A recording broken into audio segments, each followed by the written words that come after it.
Manuel, pues un abrazote, tenemos tiempo de no vernos y mira, no habíamos coincidido, pero aquí estamos y de veras, un abrazote para ti, para todos los seguidores de tuyos, que empezando por mí, un abrazote, esperemos que nos vaya bien y estamos muy cerca del proceso electoral, ¿no?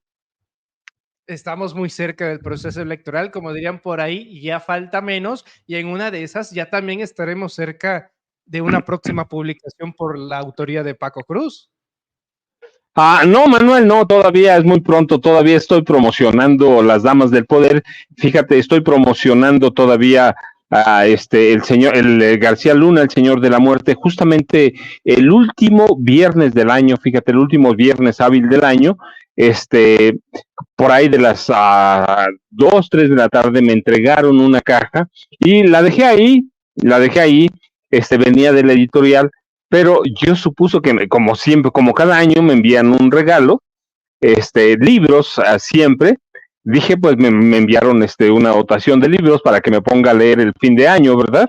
Y fíjate que no, después por la noche lo abrí y era una nueva reimpresión de García Luna, el Señor de la Muerte, y una nueva reimpresión de Las Damas del Poder, así que tenemos nuevas impresiones, y eso tengo que promocionarlo todavía, Manuel, pero pues fueron el último día del año, fíjate, así que así empecé el año y así que tengo trabajo para promocionar todavía. Y el caso de García Luna, tú sabes, todavía tenemos para mucho rato, hay muchísimas cosas que todavía van a salir cuando terminó el juicio, recuerdas, en febrero del año pasado.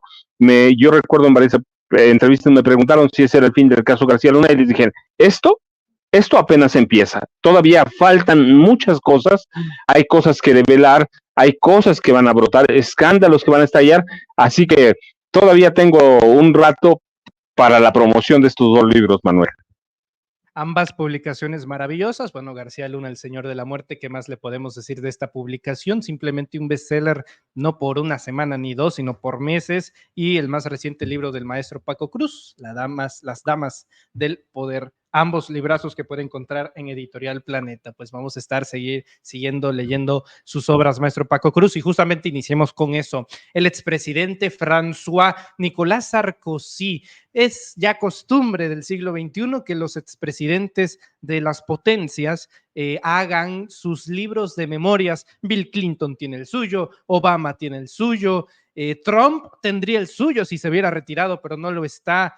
Paco Cruz, y en el caso de Felipe Calderón también hizo el suyo, llamado Decisiones Difíciles, que es básicamente un plagio al título del libro de Hillary Clinton, que también se llama Hard Choices. Sí. Hard Choices, así se llama el de Clinton, es un plagio total hasta en el título de Felipe Calderón e incluso el de la fotografía. Nicolas Sarkozy, presidente francés, expresidente francés, también escribió su libro de memorias. Y Paco en este libro refiere una mención, iba a decir honorífica, pero más bien deshonrosa para México en el caso García Luna y Felipe Calderón, afirmando que quien mandaba en realidad era el ministro al presidente, es decir, el secretario de Seguridad Pública, Genaro García Luna, al titular del Ejecutivo, al presidente de la República, a Felipe Calderón. Mira, Manuel, y Nicolás Sarkozy lo descubrió en una visita descubrió lo que hemos dicho desde 2020, cuando aparece García Luna, el Señor de la Muerte. Yo sostengo, lo digo en el libro, había ocasiones como Sarkozy lo vio, no lo está diciendo a Francisco Cruz Jiménez, lo está diciendo el expresidente de Francia, un hombre que tiene poder, un hombre que tiene un legado allá en su país, y que vino también a propósito del caso Florence Cassés. Descubrieron un día que el presidente Calderón entonces estaba supeditado a las órdenes de Genaro García Luna. Y eso es una realidad, Manuel. Solo Felipe Calderón piensa que nadie se da cuenta o intenta convencernos que nadie se da cuenta. Mira, yo en un día dije, recién salió García Luna, el Señor de la Muerte, en una entrevista, me acuerdo que está todavía por ahí, yo dije, Calderón va a preferir pasar a la historia como un pendejo, esa fue la palabra que usé, a reconocer que era cómplice y que estaba en ocasiones subordinado a las órdenes de Genaro García Luna. Y mira, hay una razón, no solo García Luna fue la mano asesina del presidente Calderón. Uno los mataba literalmente hablando, el autor material, el otro compraba las armas, era el autor intelectual, pero la importancia de esto dependía a Calderón o estaba supeditado mucho a Genaro García Luna, sí, porque por muchas razones, mira, yo sostengo, lo digo en el libro, Genaro García Luna lo hizo presidente. Ciertamente hay una guerra sucia que podemos documentar, se ha documentado con amplitud para llevar a la presidencia a Felipe Calderón. En 2006, una guerra sucia pagada por empresarios, pero esa guerra sucia también es coordinada en parte por Genaro García Luna, quien en esa época era titular de la Agencia Federal de Investigaciones y en 2005, finales de 2005, puso al servicio de Felipe Calderón Hinojosa la Agencia Federal de Investigaciones. Todo el trabajo de inteligencia para la campaña de Felipe lo hizo la AFI. Incluso uno de los espías mayores en esa campaña fue Genaro García Luna. Todo el trabajo de inteligencia, ellos infiltraron a todos los movimientos López Obradoristas, empezando por los chuchos, que ya sabes, en cuanto llegó Calderón a la presidencia, el primer grupo fuera del PAN que se puso a sus órdenes fue el de los chuchos. Fue con Jesús Ortega Martínez, con Jesús Zambrano. Por eso no es ocurrencia que esté el PAN con Jesús Zambrano a las órdenes perdón, que el PRD está de Jesús Zambrano está a las órdenes del PAN, de Marco Cortés a Mendoza.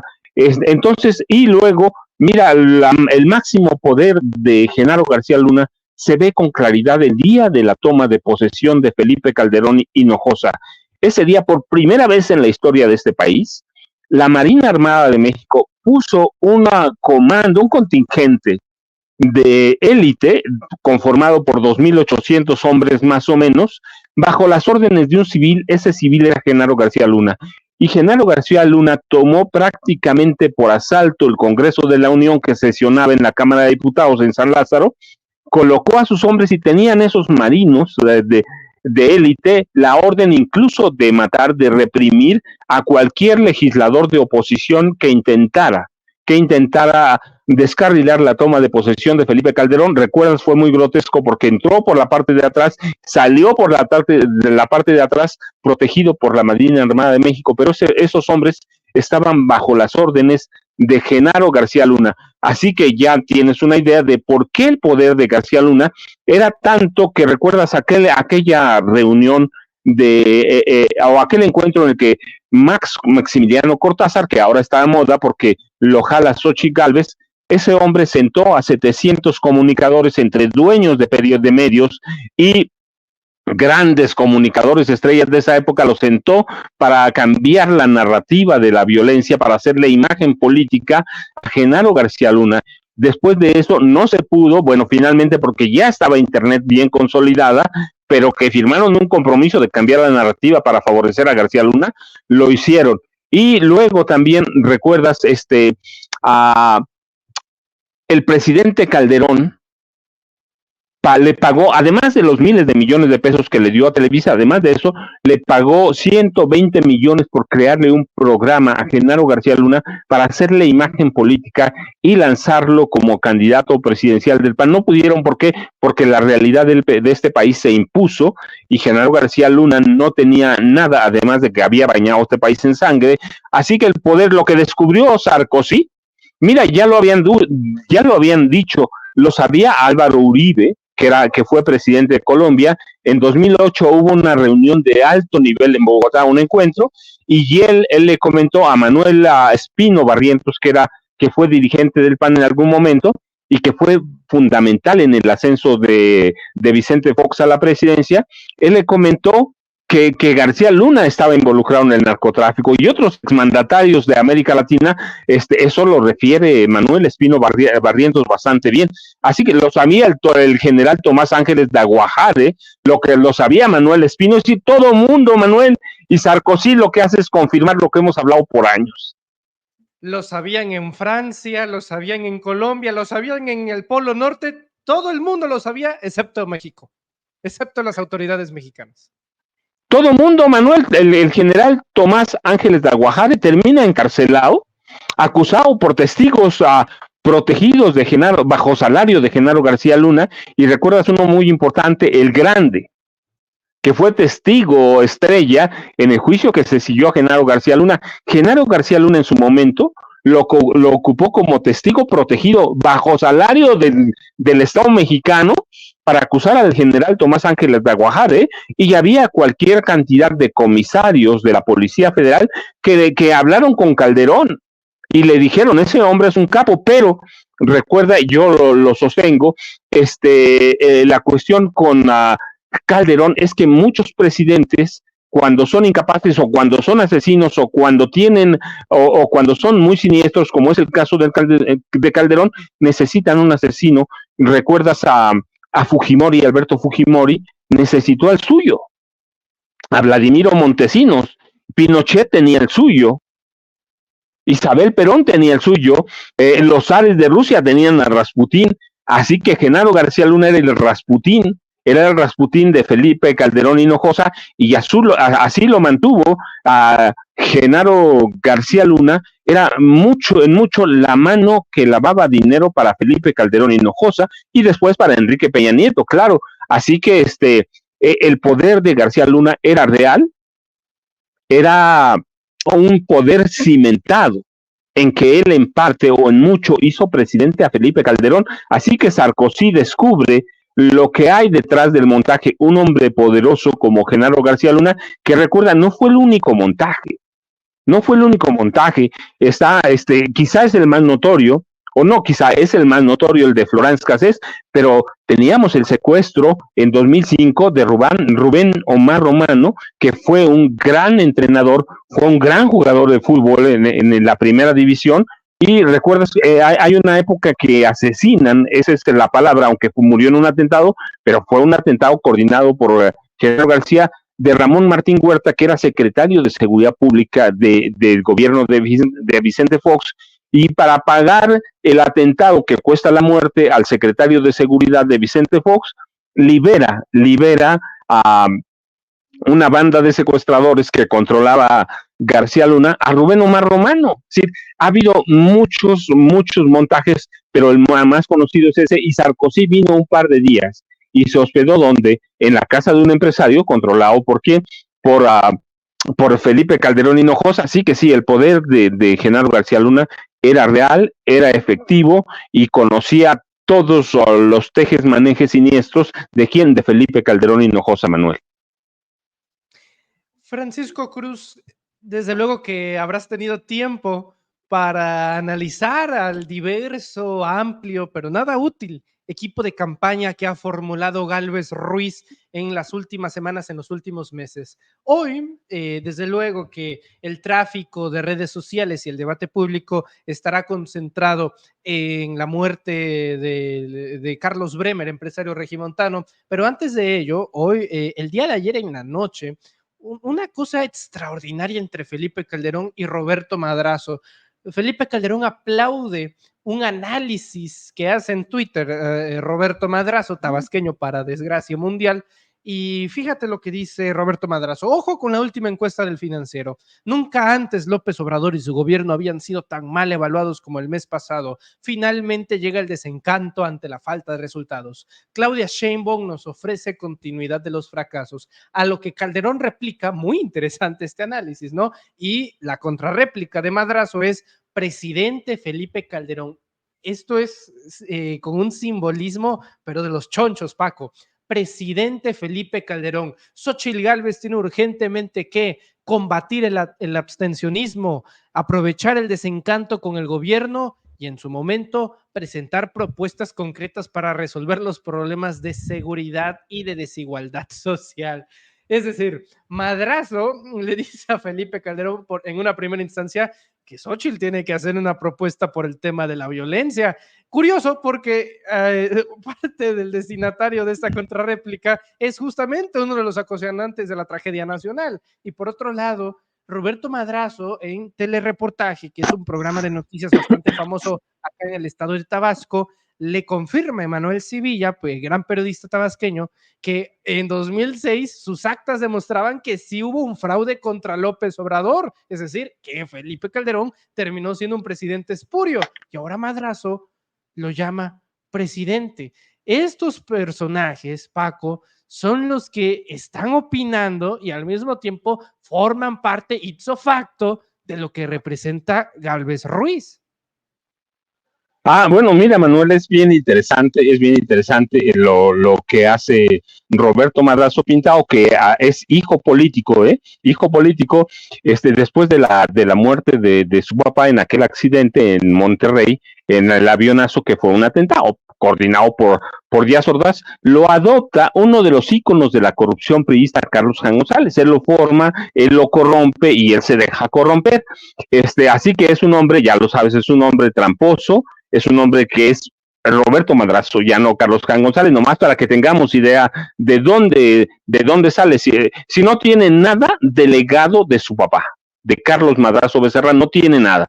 El legado de Carlos Madrazo Becerra, el último presidente del PRI reformador, no existe en Roberto Madrazo. Roberto Madrazo es un tramposo, está comprobado, es un hombre al que le gusta vivir del Estado, es un candidato perdedor, porque además no supo ser candidato presidencial, fue candidato presidencial, perdió. Es un hombre que se ha corrompido en Tabasco, todo el mundo lo sabe, un hombre que llegó a la gubernatura a través del fraude, pero es interesante su análisis, te voy a explicar por qué. ¿Por qué? Porque lo desmiente la realidad de inmediato. Él saca su análisis, pero estamos comprobando que la economía de este país crece 3%, más de 3%, que el peso se revaluó en 2023 por lo menos entre 12 y 13%, sí, una de las 5 monedas más negociadas en el mundo.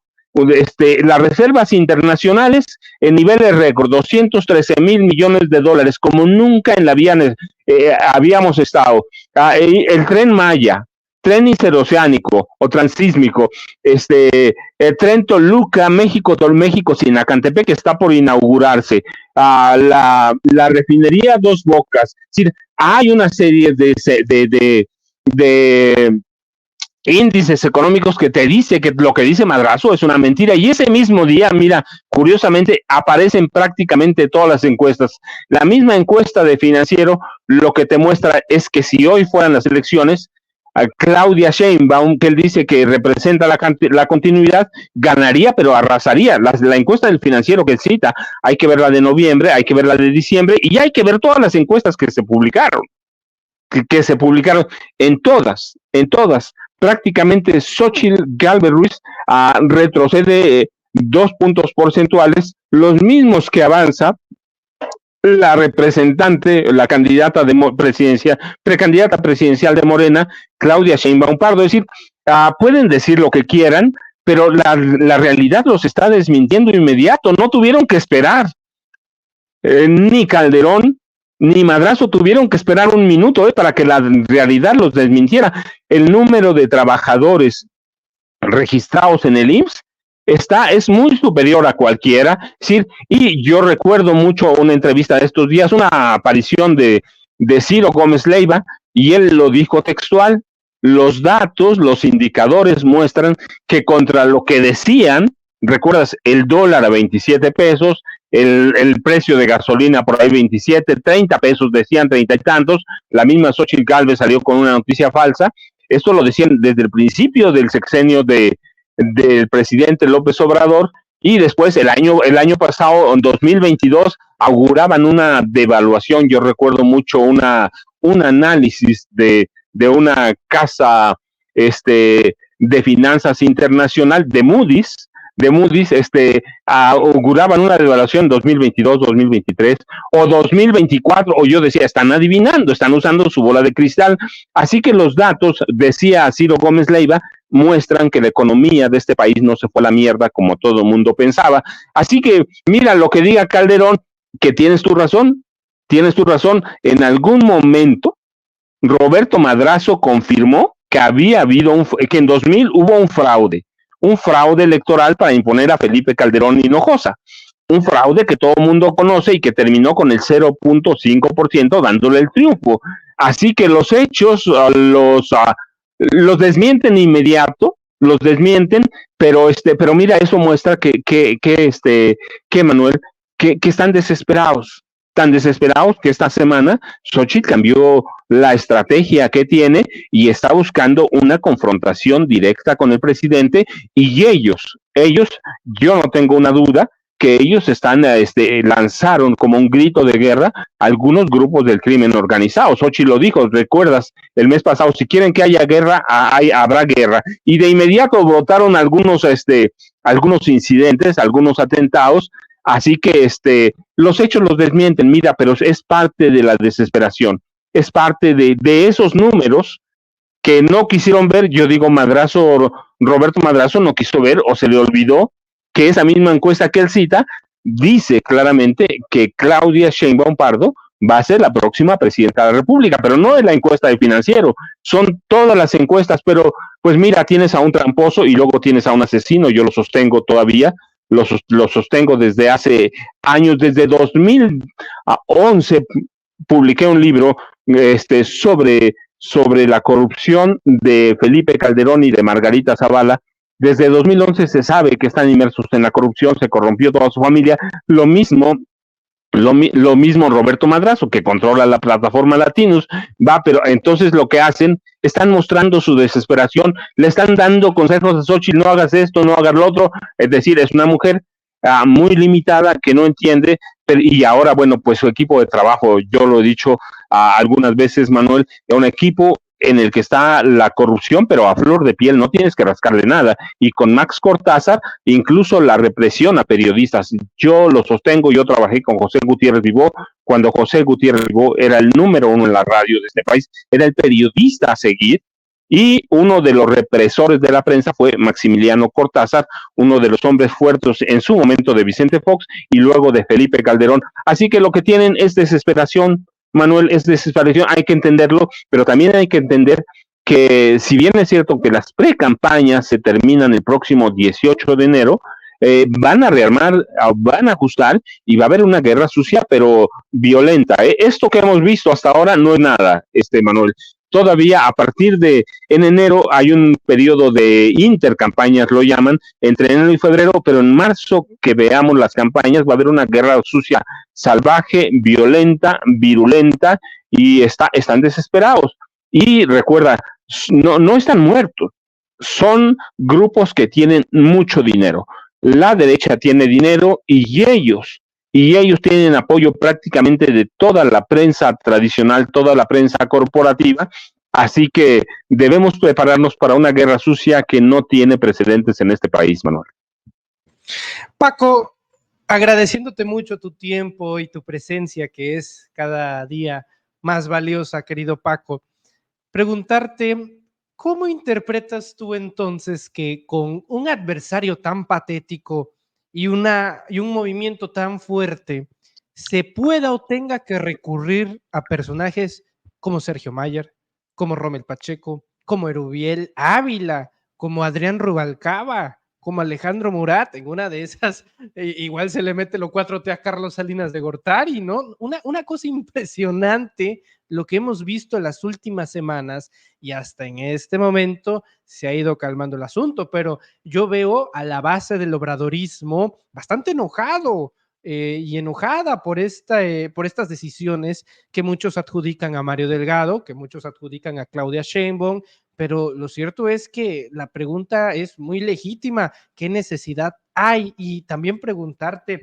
¿no consideras que es grosero que los políticos le pidan a la gente que entiendan? No, que entiendan los políticos, que al final de cuentas ellos son los que hacen sus tratos, pero de eso a pedirle a la gente que por favor disculpe las molestias, pero es que es necesario para el plan C. Bueno, si es necesario para el plan C y no se consigue la mayoría calificada, entonces habrá sido un fracaso con todo y con incorporaciones, Paco, ¿no?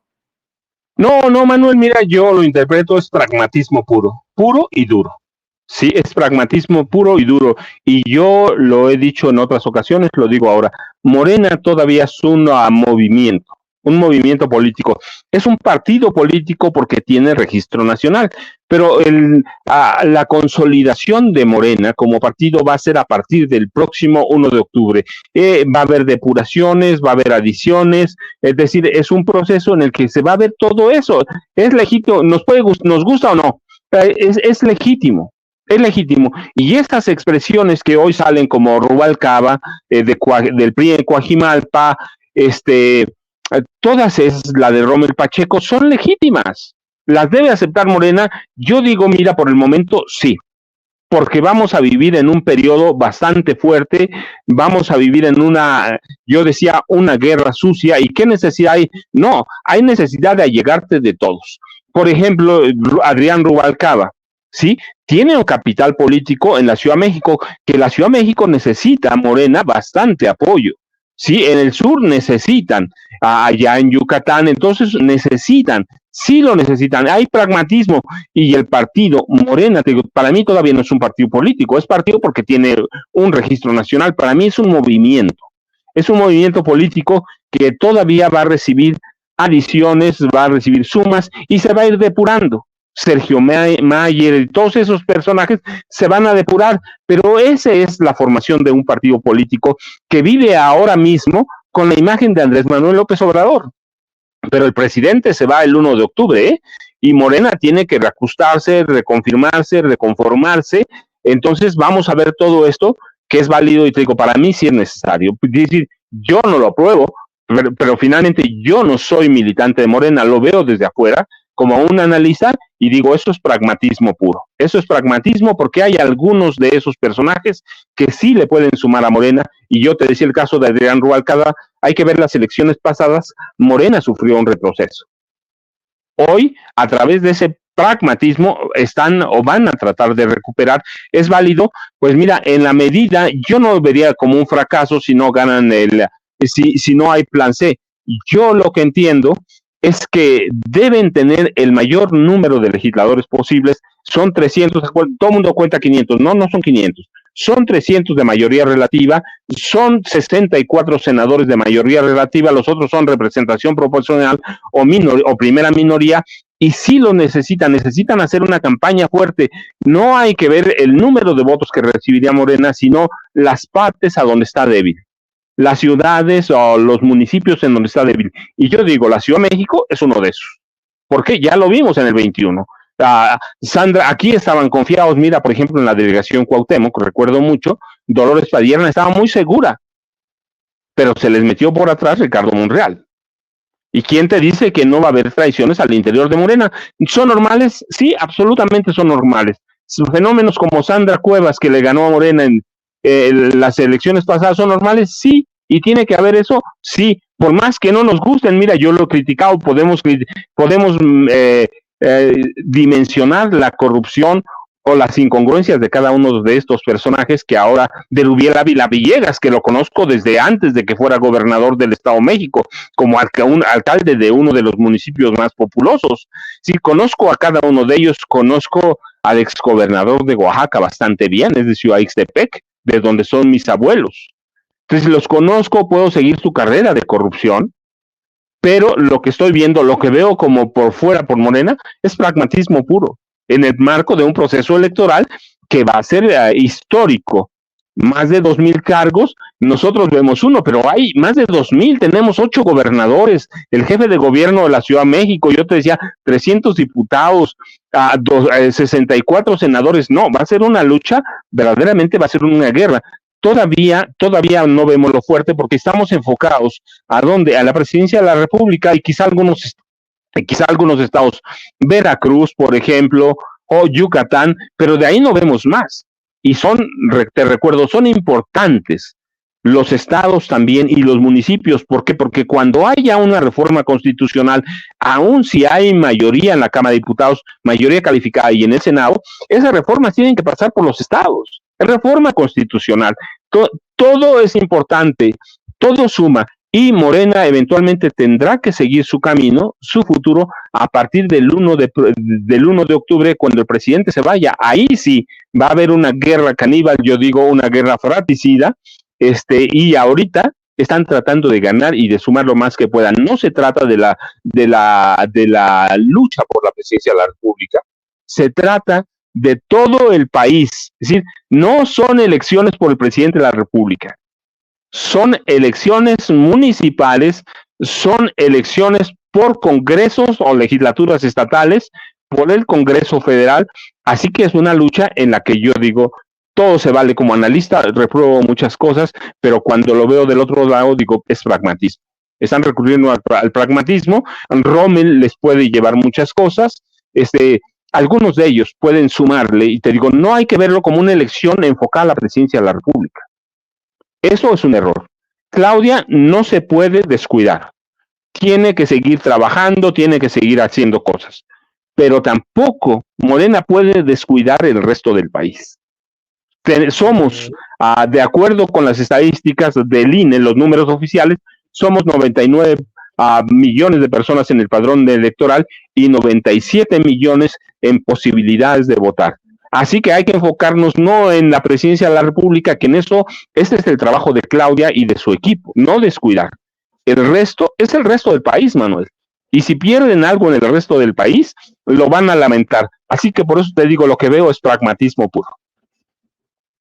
Maestro Paco Cruz, gratificante y refrescante el poder entablar conversación con usted nuevamente. Le agradezco mucho su presencia, tiempo y análisis, y le pido, por favor, maestro, además de decirle también que nuestro chat en vivo está bastante contento de verlo aquí en su espacio, en su casa informativa Sin Máscaras en Reporteros MX, decirle que estamos muy contentos de platicar con usted y que ha sido un gran privilegio tener este análisis y este diálogo con usted. ¿En dónde lo podemos encontrar en redes sociales, maestro Paco Cruz? Manuel, pues yo ya sabes, mucho gusto, seguramente vamos a coincidir más. Ya platiqué con Adriana sobre cómo tenemos que hacerle, y buscar los espacios. Pues yo ya sabes, @Paco Cruz Jiménez en Twitter, en X ahora, en X, y Francisco Cruz Jiménez en Facebook, Manuel, y estamos en contacto y seguramente nos vamos a estar viendo más, Manuel. Muchas gracias, estimado maestro, cuídese mucho, le envío un abrazo y estamos en contacto. Saludos.